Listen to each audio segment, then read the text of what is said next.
And we are back, folks. Another edition of the Michigan Recruiting Insider. It is game week, and you can feel it in the air. You can feel recruiting picking up a little intensity as now they can contact 24s.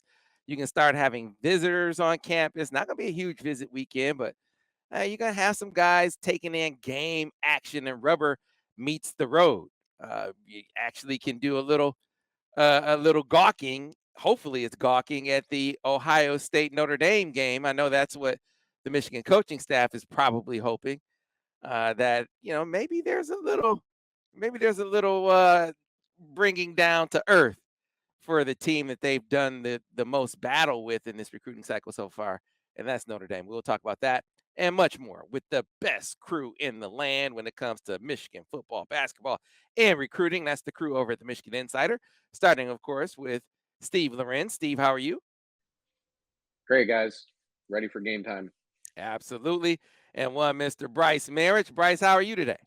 Not bad. I feel like, Edwin Diaz. If I had a little Timmy Trumpet intro me into this, would be a little better, but that's fine. That's fine. We can work on that. Well, so did they have the spotlight on you when you walked into your game last week to go see Mr. Priestcorn? Oh, most definitely. And they saw that 24/7 shirt and they said, "Oh, there's a 5-star." And I said, "Dang right it is." Right. So we do have a lot to dive into. We will start talking about all the 24, or some of the 24s, because they probably contacted a ton of guys last night. We'll highlight some of them. One of them almost certainly was the young man you went to see last week, Brice, from Rochester Adams. Yeah, so Brady Priestcorn, 6'6", 215, the number 70 player in the 24/7 Sports composite rankings. He's only behind CJ Carr in terms of the state rankings as well. So he's a guy that has over, he told me, 32 offers. Um, you name them, he's got them. Michigan's one of them. And he's a guy that when I watched him play, I didn't know what to expect, because I knew he was a tight end by trade, but was he just going to be, blocking? Was he going to be going out for, passes? What were we going to see? And it was surprising because he actually played defensive line coming off the edge for the whole game, on top of playing tight end, but also being flexed out to wideout. So he did quite a bit for Rochester Adams, home of the Fighting Vincent Grays. So that's a school Michigan fans are familiar with. But he looked really good. I know his quarterback is coming into Alabama for baseball, so he's got a pretty good arm, and he was chucking up there. He made a really good play on one of the balls, Brady, and he's the guy that obviously he has the prototypical mold and fit for the tight end position. It's easy to see why he's so highly recruited with his speed, athleticism, and his just catch radius. I mean, if you throw it up near him, most likely he's gonna get it. He's got great hands as well. He's a basketball player in addition to playing football. So he's very good, a multi-sport athlete. But in terms of his recruitment, he's got 30 offers. I said, "Hey man, that's a lot of offers. Have you thought about breaking it down? What's the game plan there?" And he said, "Listen, mid-season, I kind of want to chop it down. I don't know if that's 15, 10, or 5, but he wants to at least chop it down." And he smiled at me and he said, "Michigan's probably going to make that, top us, whatever it is, Um, and he's a guy that doesn't really do interviews. So we didn't really know much about him. And he kind of surprised me. And I said, "Well, what do you know about Michigan? I know it's the local school and they're close by, but have you even been to Michigan?" He's like, "Oh, yeah, I've been 3 times this offseason." I was like, "That's quite a bit of visits for a guy to make." And I said, "What was your experiences and what do you think of it?" And he said, two things really stood out to him. One, Grant Newsom, which has been common, like a common denominator for many of these guys, where he said, again, he's been through the full process where he was a player, he got recruited, he played for Harbaugh, he got hurt, transitioned to a coach, and now he's going through the recruiting process as a coach. He relates to these kids and he understands what TikTok is, what Snapchat is, and what the new NCAA football is coming out. He knows all that. And so he can talk to them on a personal level and not just X's and O's. And that's a coach he's really vibing with, really connecting with. And also the director of recruiting operations, Albert Karshnia, is got a good connection with him as well, Brady, because his father, Albert's father, coaches for Orchard Lake St. Mary's, who they played last Friday night. Well, Brady's older brother played at, Orchard Lake St. Mary's as well when his dad was a coach there. So the family is very familiar with his family as well. And it's the biggest thing there is there's the trust factor. They really enjoyed being coached by his father when he was, there. He now plays for Memphis. Um, but I guess the biggest thing I gleaned away from that experience, one, I think Michigan's in a good spot, especially taking 3 quietly trips to, campus. And the other thing I got the vibe of, I think he wants to stay closer to home. That's not a for sure thing. That was kind of my impressions after talking to him.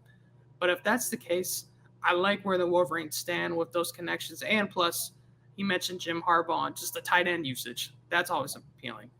Right. And when you look at the top players in the state, next cycle, at least as they stand right now, this is like the guy in the top 5. Yeah, him and Jacob Oden, who we'll talk about a little bit later, but CJ Carr's committed to Notre Dame. Brandon Davis Swain's committed to Notre Dame. Nick Marsh is committed to Michigan State. So this is the top 5. These two, Priestcorn and Jacob Oden, are the top 5 battleground for Michigan. So it stands to reason that both he and Jacob Oden were definitely among the guys that they really made a point to contact early. And Steve, let's use that to segue with these 24s. I mean, the night where you can officially initiate that contact, make those calls. So that means the coaches are burning the midnight oil literally to start talking to these guys on the phone. And Michigan coaching staff was definitely participating in that last night. Can only imagine how excited coaching staffs around the country are having to stay up until midnight, 1, 2 a.m., 2 days before they kick off their actual football season, right? Great day for the kids. Probably the worst day of the year for recruiting staffs. Just got to be a stressful day. But Michigan, obviously, the theme with this, for people who don't know a lot, like Michigan, other schools around around the country. I mean, you contact the majority of the kids that you have like verbally offered a scholarship to at this point. So I mean, we're talking probably triple digit prospects that heard from Michigan in some capacity since the clock struck midnight. That being said, not all contacts are with equal force or equal excitement. I think we know where there's a good, pretty solid top board. I mean, we have the top targets page on 24/7 is probably relatively accurate. I wouldn't say it's 100%. I'm sure there's some names could be shifted up and down there, but yeah, a few of the guys we were talking about before we got on. One is Ricardo Jones out of Warner Robins, Georgia, top 100 safety. We've talked about before that it's not a certainty that Michigan is going to take a safety by trade in 23, so it becomes a pretty important spot in 24. Jones was just up for the barbecue. I know Brice got a good reaction from him. He's got to be one of the top overall targets. Said he heard from, I think he said nearly or almost 10 different members of the Michigan staff around midnight, including Jim Harbaugh. So huge priority there. Another one that we were going to talk about is Justin Scott, the 5-star defensive lineman out of Chicago, Illinois, big timer. That might be a Michigan Notre Dame deal eventually. I don't know. I'm sure there other schools are going to start getting involved with some of these regional guys, but Justin Scott is a 5-star prospect all the way. I know Brice had a couple guys that you had wanted to mention too that got some extra love from the staff too. Yeah. Jordan Anderson, he's a wide receiver from Long Beach, California, a guy that came up for the barbecue at the Big House. And he actually played 7-on-7 with Samaj Morgan when Samaj was traveling around the nation. Has formed a really good bond with not only Samaj, but his father. And when he made that trip up, I mean, they loved it, had a great time. And right after that trip, he planned a second trip to Michigan, coming up for the Penn State game. But yeah, he told me again today that the whole staff hit him up. And Ron Bellamy's kind of running point there, so that's a good thing as well. And King Joseph Edwards, borderline 5-star talent from Buford, Georgia, the powerhouse down there in the Peach State, 6'5", 242. He's a tight end, but some schools like him a defensive end as well. He heard from the majority of the coaching staff as well, and he said not only did he hear from him, they made a new recruiting pitch to him. They said, listen, you can play both sides of the ball. And so that was something that was really intriguing and also very appealing to him as well. But like Steve said, I mean, there's so many names we could go over, but they hit up the majority, and those are some key guys that they talked to. Yeah, man. This is, Michigan's recruited Illinois, harder and harder, seemingly going back to, I want to say, JJ's class is really when it really seemed to take off. But man, they are hitting Illinois. 24, the effort being put forth in Illinois is palpable. And Justin Scott, without question, number one prospect in the state. And I remember talking to him this summer as I made the run through Illinois. I talked to his trainer, wound up doing doing a Zoom with him a little bit later. And he mentioned that the offer that sort of resonated the most when he got it was Michigan, because he was a guy, that he goes to a school that's not a big time school in Illinois. He wasn't expecting to be a big time prospect. He was like he thought he was going to play basketball and that kind of. There were just a lot of reasons for him to not think he was going to be this football guy. He just exploded.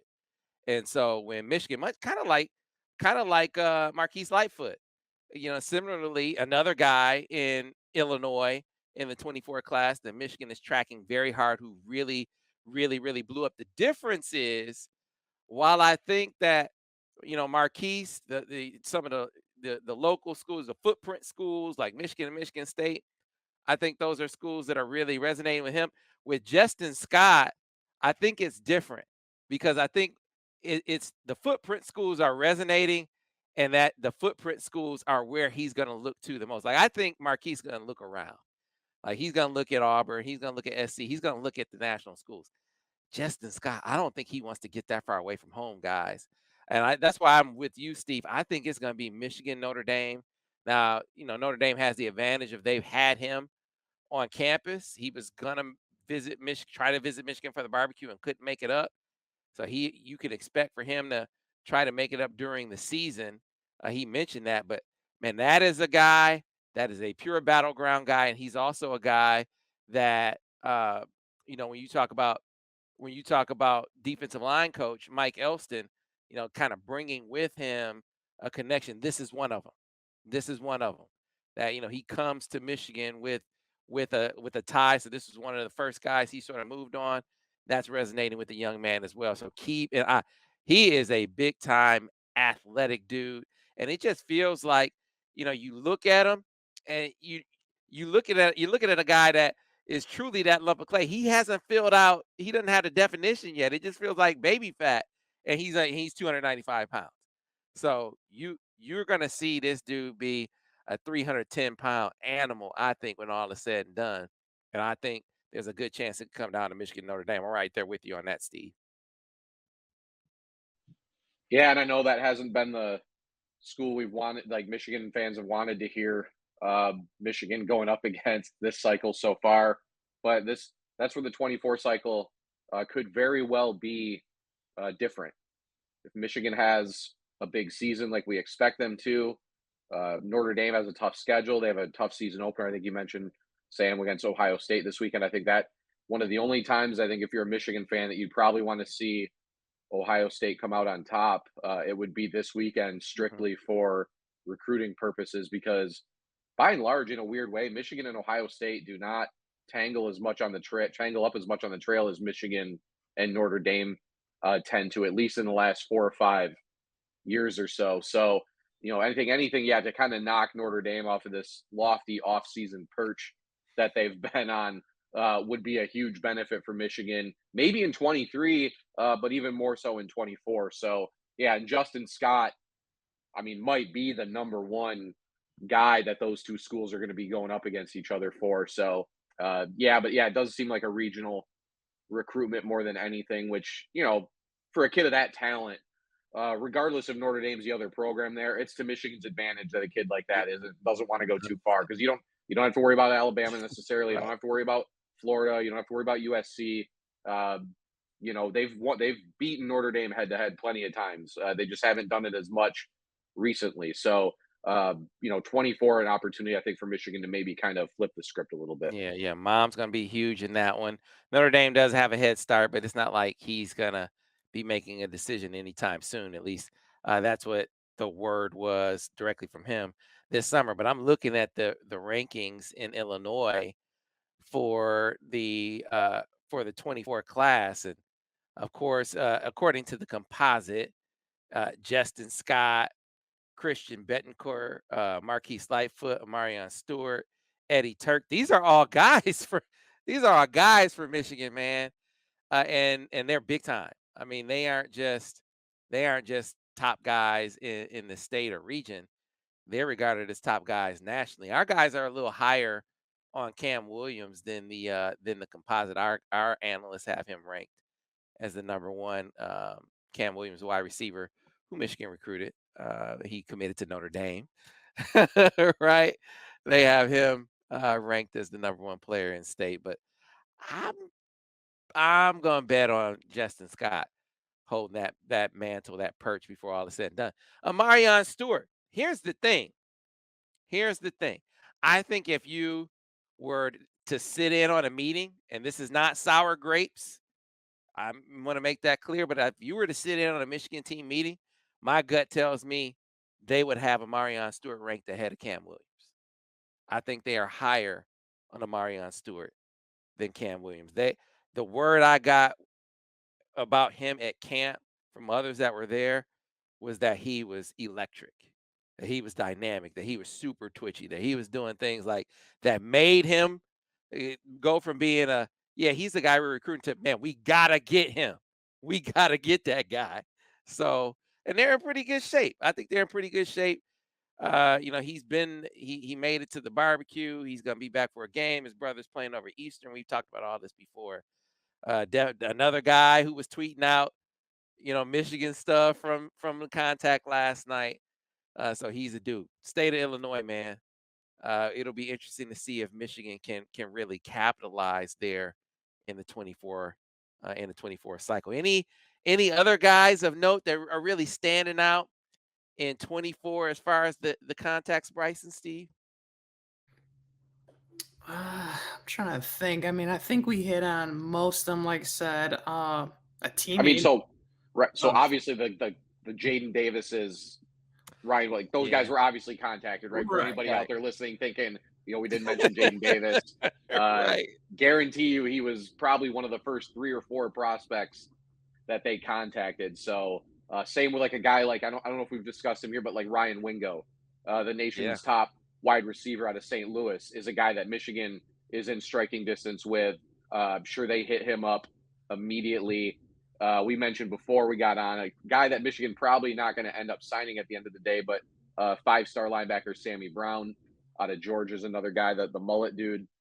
For anybody who's seen that, he's a kid with a large mullet. Looks like a throwback player, a guy that Michigan, I'm sure, made contact with. But yeah, I mean, the list is pretty long. I would advise anybody. We're confirming them just to make sure. I mean, we expect to hear yes when we ask pretty much every kid that we Right. reach out to during this process. But our top targets page would be a good resource, or even the offer sheet, Yeah. honestly, which is also easy to find on the site. That they've probably contacted most of those Yeah. guys. Orion Wingo got contacted. Jay Harbaugh has done outstanding groundwork in the city of St. Louis. And Ryan Wingo was one of the guys who spoke most glowingly about his connection with Jay. And that's significant considering that kid's ties. So he has one brother who went to Arkansas. He has another brother who went to Mizzou. He's been to Arkansas a ton, and he's feeling connection there. Mizzou has put forth a lot of effort early. His dad played at Michigan State. Ironically though, he said he wasn't feeling a lot of green and white sort of pressure from dad. And so by extension, you could say, you know, doesn't sound like you're getting the sort of in-house sort of cold water being splashed on Michigan, right? He really seems to like Jay.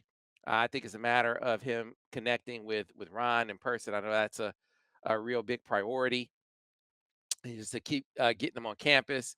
Um, Jacob Oden.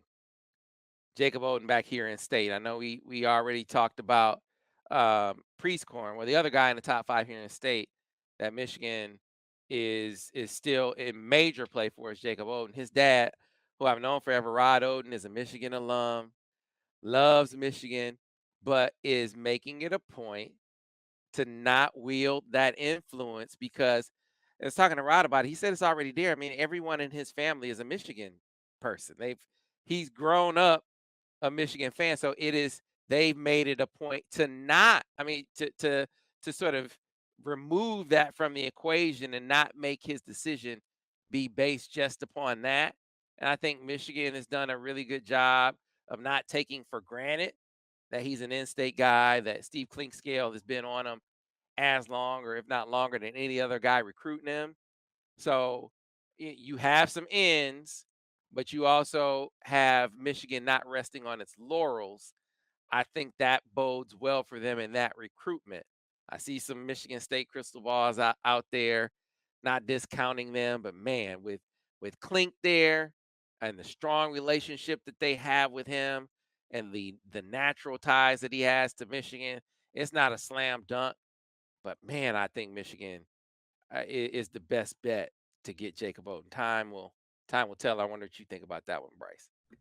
Yeah, no, I'm with you. I know a guy or analyst, I should say, that I'm really following with that recruitment is Alan True, who covers the Midwest extensively. And he even put in our thread after I posted that story of Jacob actually coming to the season opener, Michigan season opener this Saturday, that Michigan State was like they're a real contender in this race, but he was hesitant to put in that crystal Crystal ball due ball, to the right? fact of, like you said, that connection to Clink. He's been up there so many times.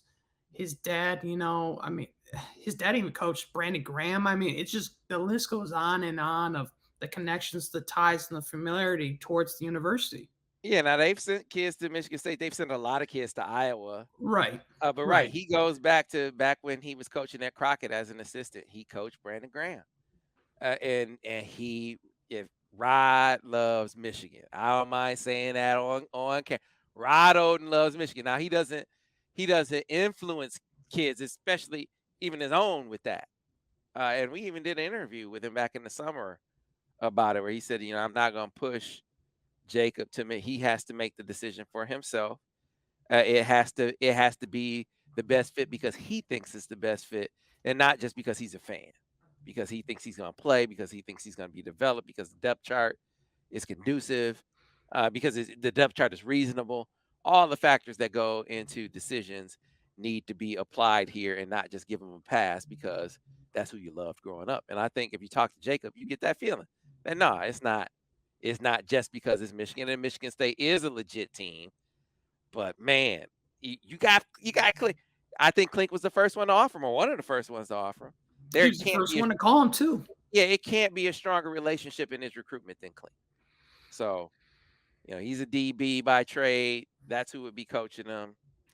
I'm not putting in a crystal ball yet, because you know me, my standard is I got to throw a 6 down before I'm ready to do it. But I I think if I had to pick a school to beat, I would pick Michigan right now. So at any rate, like Steve said, check out the list, the top targets list over on the MichiganInsider.com. Steve does a great job of keeping that up to date. Speaking of up to date, we have an up to date list of the visits for Mr. Nyckoles Harbor, and I think we have an up to date pulse of his recruitment. We will get into that on the other side here on the Michigan Recruiting Insider. And we're back, folks, here on the Michigan Recruiting Insider. And so, fellas, I made it down to D.C., back down to D.C., my third visit with Nyckoles Harbor in the past year. My first time was last year around this time, as a matter of fact. Was hearing about this 6'5", 230-pound guy who was running 10, 200 meters. I had to see it for myself. And lo and behold, it was true that there's this young man that has since become the fastest high school player in the country. He lowered his personal best times in the 100-meter and the 200-meter. Get this, Steve and Brice. He's 6'5". He's 230. He ran a 10.22 100-meter and a 20.63 200-meter. Just freakishly fast. If you talk to him, he's pleased, and yet was clamoring for something more. He wanted to be sub 10 heading into his senior season. I think there was a realization, and we talked about this, guys. There was a realization for him to get his speed down, that was going to be a function and part of his weight. And Steve, that plays into the position thing, right? I mean, you can't be a 255-pound sprinter, and at least you can't be a 255-pound Olympic sprinter, which is why he said his preference is to be a pass catcher at the next level. And that's what's been so fascinating about this recruitment. I mean, obviously, we all know he's going to run track wherever he goes, but track is important enough to it's impacting his general approach on the football side of things, right? I don't know if we've seen that necessarily, right? We know guys that have been recruited and are going to run track, whatever, but nothing.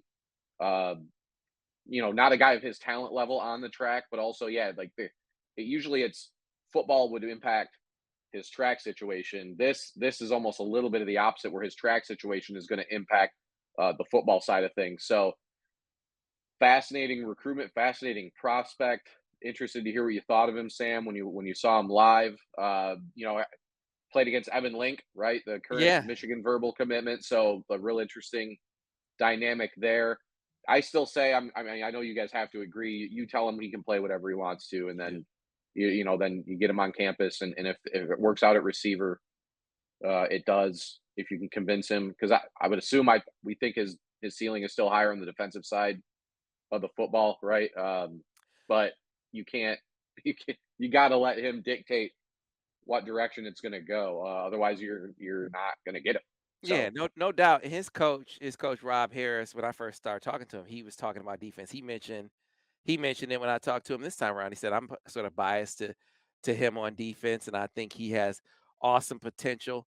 And the feeling that I got from him and what I got watching him is he probably hits that level sooner on defense. Now, understand when I say that, I think he has elite potential on both sides of the football. What I'm saying is, how quickly does he reach elite status? I think it stands to reason that he would reach elite status on defense quicker than he'll reach elite status on offense, understanding he probably reaches elite status on either side of the ball with the right coaching, right? But I mean, you can see it in the game. Evan Link had himself a heck of a day. Gonzaga had them set as a team, as a collective, had a heck of a day. It was a home opener. They're coming off a disappointing season last year by their standards. You got Archbishop Carroll riding high, but they're a level lower than them. Like, if I don't know what it would be like Class A versus Class B, the kind of thing, if you're looking at it here in state. So you're punching up in weight class if you're Carroll, but you're feeling good about it because they had one of the best seasons in recent history last year, and you got Nick Harbor.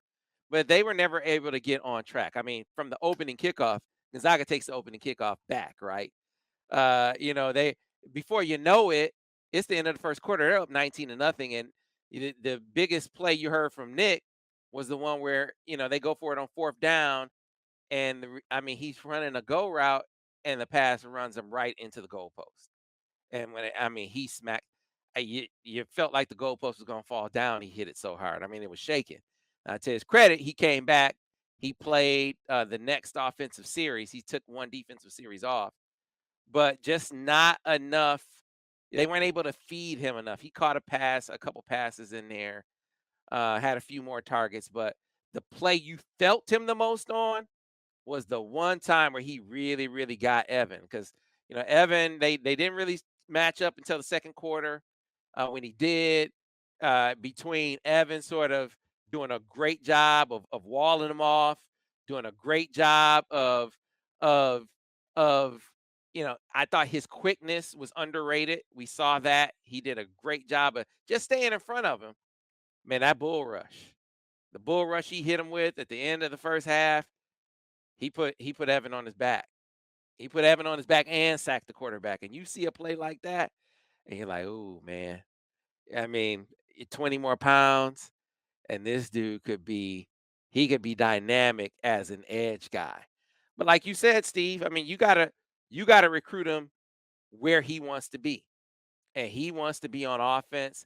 I saw one of the posters say DK Metcalf. I understand why. I think it's more Kyle Pitts because Nick is DK Metcalf size now. Nick is 6'5, 229, 230 now. That's what DK Metcalf is, and DK Metcalf is rocked up, right? So imagine when Nick puts on muscle. When at that point, unless he's going to lose some weight, he's going to play receiver initially. But imagine when the Olympics are over and where he is size wise. I'm betting you Nick will be 245. I'm betting you at 245 running a 4.3 like Kyle Pitts. And Kyle Pitts is going to make his play to be the number one hybrid guy in the NFL this year, I think. And that's how good Nick Harbor can be. Problem is, it's not a problem. It's going to take a coach. You're going to have to You're going to have to develop him. You're going to have to develop him. So for fans who lament, oh man, he's better on defense now than offense. I don't know about you, Brice. I say isn't that what you pay coaches to do? To take a guy who has rare talent like this and bring it out of him? Bring it out of him. I put it this way. I bet you Ron Bellamy isn't shying away from the challenge. I bet you he's like, I don't want that. I don't know if I want that dude because he might be closer on defense than offense. I bet you he's not saying that, Brice. No, I don't think any coach is saying that. And Sam, I watched that clip of that bull rush though against Evan Link, and you know what just popped in my head when I watched that? I thought of Clowney.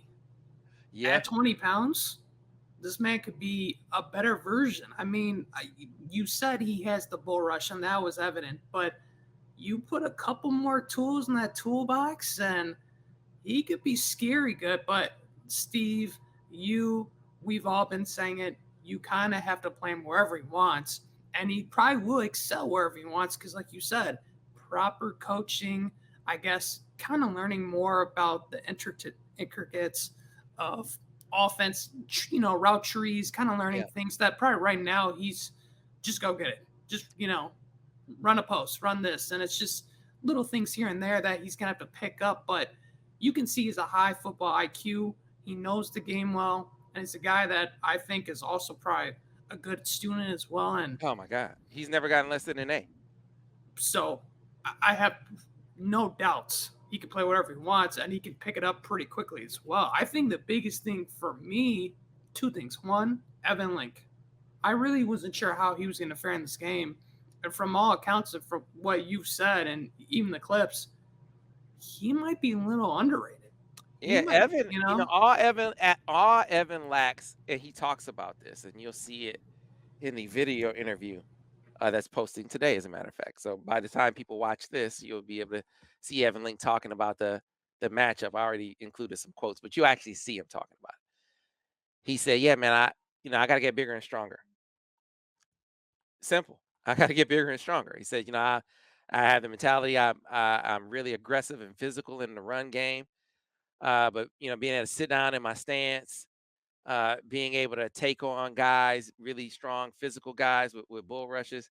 That's one of the things I have to work on. And part of that is just time. He's going to get that at the college level. But I was impressed. I was impressed with how well he fared in that matchup. He said it went back and forth, that he held his own.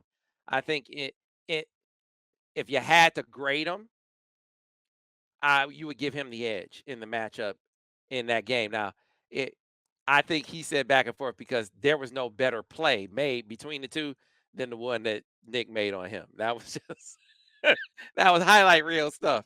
I mean, he ran through him and sacked the quarterback. So, Yeah, that was impressive. And you got some schools that are still chasing him for defense. I just think it's foolhardy. He hasn't ruled that out. I wonder if he, one of the allowances that they're making or that they're saying is, hey, look, you come in and your freshman season, you just be like a designated rush guy. Like we'll cater our defensive plan to your Olympic dream.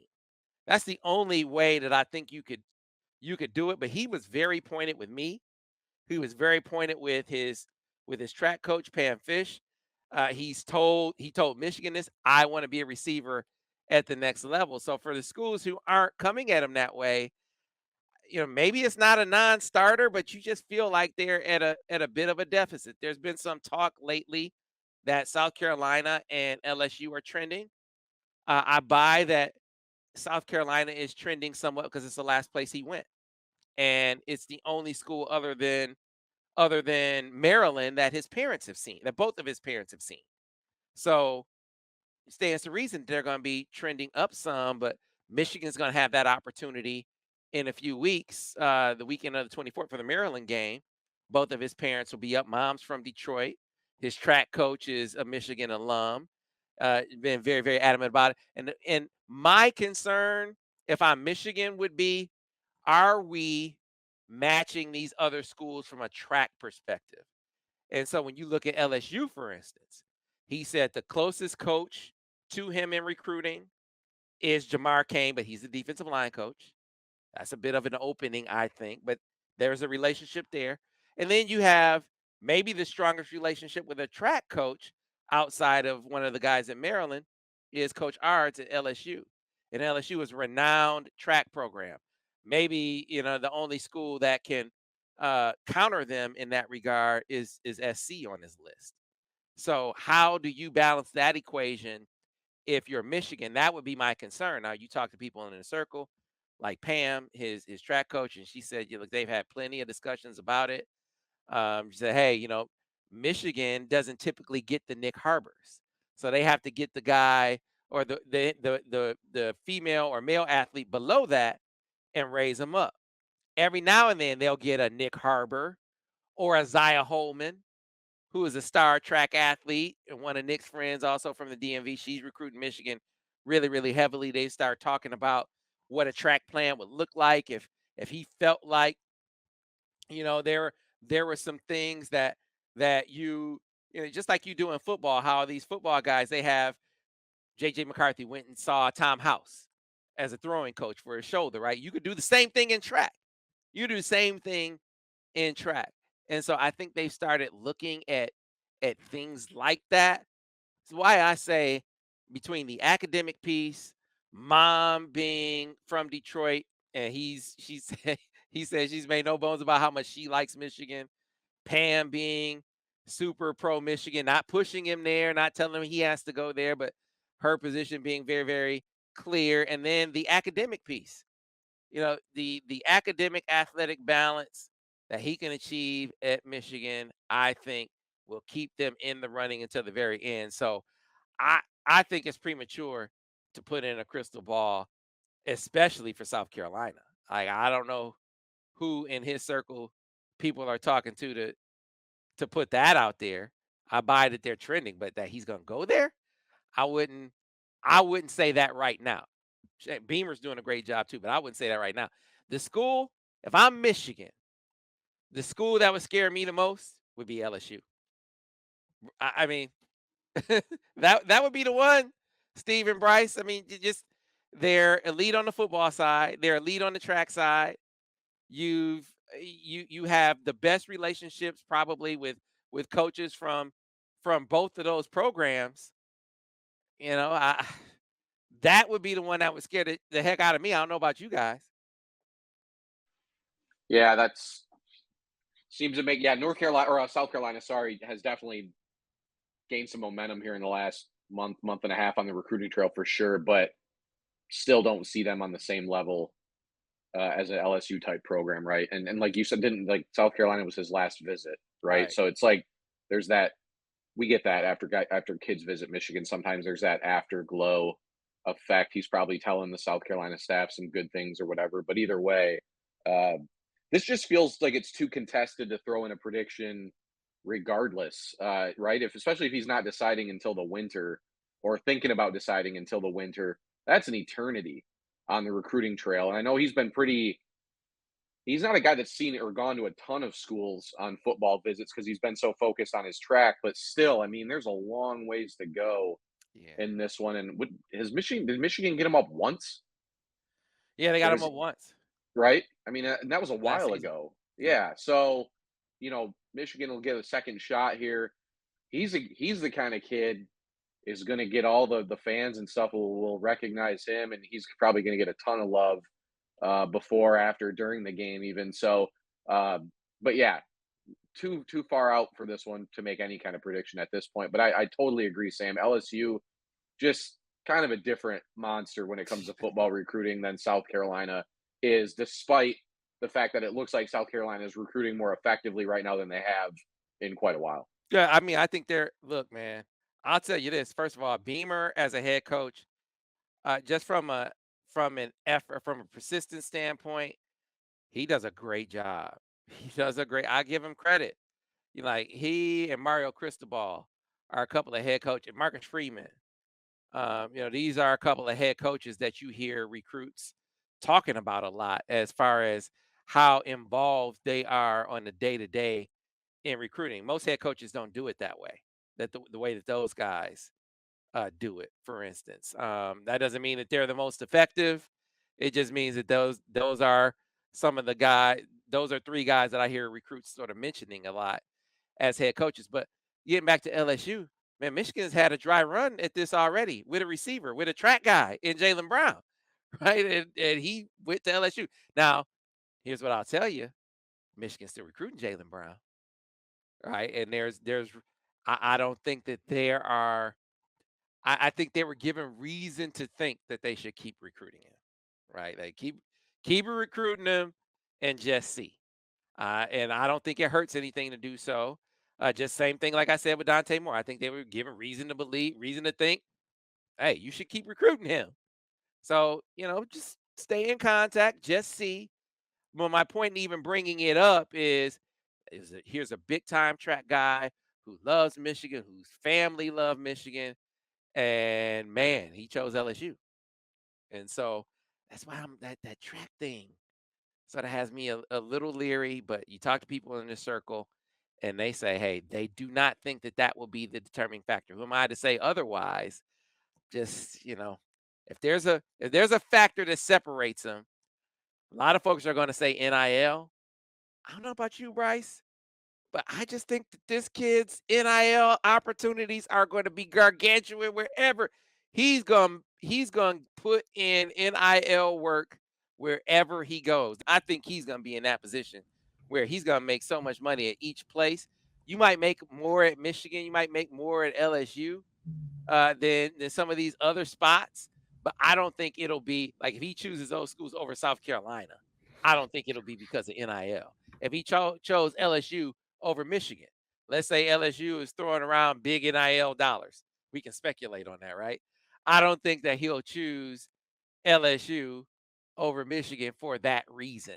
That I don't think that'll be the deciding factor is my point. So, but we'll see. December maybe, January possibly.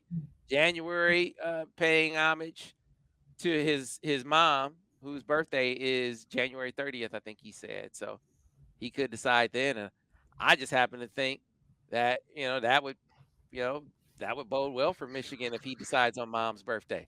We know who mom likes the most, at least right now, right? I mean, when you want to give mom a birthday present, Brice? Yeah, I mean, and if you let's just say it's between those three schools, and we're talking about at the end of the year. I'm gonna take my bets that Michigan's gonna have a better record than the other two as well. So that can't hurt us, when you're looking at it. But Yeah. yeah, I don't think NIL, especially with the interviews, Sam, you've done with him, has been like the main factor he's ever really brought up either. No. Because I think he knows that in his head. I think people in his circle have told him too that Nick, you're set if you go to Eastern Michigan. Like Right. you're gonna get these deals Right. regardless. So Right. Right. Right. No, 100% guys. Well, It shall be interesting. That and many other recruiting. Here's another interesting thing I heard that Michigan is, speaking of guys they're still talking to, I hear they're still talking to Roderick Pleasant, for instance. That might be one. I mean, that's a friend of his, another track guy. I don't know if it'll go anywhere, but working some different angles. They've recruited some elite speed guys. Man, if they could just get that track element up to where it just feels like it's on par with those other institutions. I think that could be what clinches it for Michigan. But not there yet, far from it. Got to get them on campus, and got to get mom and dad on campus. Mom's been here, dad's never been here before. Dad's been to South Carolina, of course, with mom on that unofficial. They're going to be going back for an official here in a couple of weeks. Dad's been to USC, the other USC. I'm sure the Trojans are, what do you mean the other USC? They're the other USC, right? He's been out there. Mom hasn't been out there yet. So we'll see what kind of ground all these schools can make up as he gets out on these visits in the coming weeks. But exciting times, fellas. We pride ourselves on not blowing smoke with our subscribers, giving you the real, not always giving you the rosy picture, and giving you insight and intel that you can't really find anyplace else. And that's not just going to games. That's getting in the circles and really, really figuring out what's going on, what's making them tick. And right now, as of tonight, you can get in on an annual subscription for 75% off. It is our season opening special. You do not want to miss it. You can be in on the Victors Club message board, all of our VIP offerings, all of our VIP stories. We have much more to come in the weeks to come over on the MichiganInsider.com. So 75% off right now, but only for a limited time. Just go to the MichiganInsider.com, get signed up. And by the way, Steve, I don't know about you. I'm a huge Paramount Plus fan. Now, there's a show on Paramount Plus called the Mayor of Kingstown. Outstanding. So you get in over on the MichiganInsider.com. Once that promo period wears off, now you're a subscriber to Paramount Plus too. You cannot beat that. Cannot beat that. So come on, get signed up now. Only for a limited time, though. 75% off over on the MichiganInsider.com. If you like this podcast, be sure to rate it. Be sure to review it. Be sure to tell all your friends about it. We'll do the next edition next week. You can always find it wherever you get your podcast. You can also find it over on the MichiganInsider.com. Thanks again for listening to the Michigan Recruiting Insider.